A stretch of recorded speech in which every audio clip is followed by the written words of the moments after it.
Furacão Ian. Entenda o fenômeno que tornou a tempestade na Flórida ainda mais perigosa. A única coisa 100% previsível em relação aos furacões são suas constantes mudanças. Esses fenômenos atmosféricos, formados com a energia das águas quentes e dos ventos, são comuns em regiões como o Oceano Atlântico, representam um desafio para os cidadãos e para os meteorologistas devido à sua instabilidade. É necessário acompanhar sua trajetória minuto a minuto, por meio de radares e satélites para antecipar seu comportamento, e assim, se preparar para qualquer eventualidade que represente um risco à vida e ao patrimônio. É uma das mudanças que mais surpreende os meteorologistas e especialistas em clima, porque o motivo ainda não está totalmente claro, é a chamada substituição da parede do olho do furacão. Este evento, que geralmente ocorre em grandes furacões de categoria 3, 4 e 5, pode mudar o efeito de um ciclone quando atinge terra firme. Na terça-feira, 27/9, o furacão Ian, um poderoso ciclone de categoria 4 com ventos com mais de 240 km por hora, passou pelo processo de substituição da parede do olho. Ele fez isso logo após atingir a província de Pinar del Rio, em Cuba, e antes de chegar ao estado da Flórida, nos Estados Unidos, onde está causando grandes danos devido aos fortes ventos e uma enorme tempestade. A parede do olho.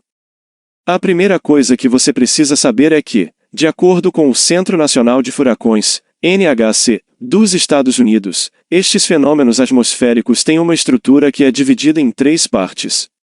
O olho, a parede do olho e as faixas de chuva. Nas faixas de chuva, há nuvens e fortes trovoadas que se movem em espiral, produzindo ventos, e às vezes, tornados. Já o olho é uma área de relativa calma, um centro em torno do qual giram as faixas de precipitação. E a parede é justamente a área mais próxima do olho. A parede do olho consiste em um anel de altas tempestades elétricas que produzem fortes chuvas, e geralmente, os ventos mais fortes, diz o NHC, sobre essa zona dos furacões. As mudanças na estrutura do olho ou de sua parede podem tornar os ventos de um ciclone mais fortes ou mais fracos. O olho pode crescer ou diminuir de tamanho, e paredes duplas podem se formar, acrescenta o NHC. A substituição da parede e seus efeitos. A substituição da parede do olho costuma ocorrer em furacões de maior intensidade, explicou a BBC News Mundo, serviço de notícias em espanhol da BBC, o meteorologista Ernesto Rodrigues, que trabalha no Serviço Nacional de Meteorologia dos Estados Unidos. Estes ciclones, que vão da categoria 3 a 5 na escala Saffir-Simpson, têm ventos sustentados de mais de 178 km por hora. O que acontece é que uma parede maior de tempestades elétricas começa a rodear e sufocar o núcleo interno que havia se formado originalmente.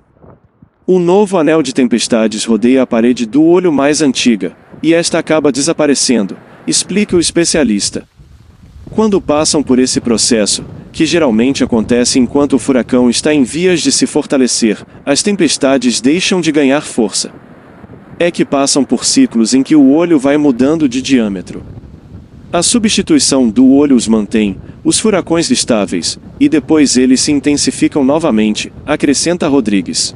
O especialista deu como exemplo o furacão Maria, que atingiu Porto Rico em 2017.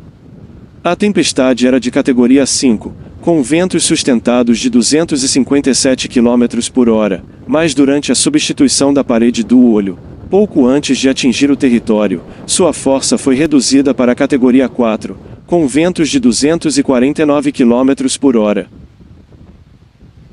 Obrigado por assistir até aqui. Não se esqueça de se inscrever no canal.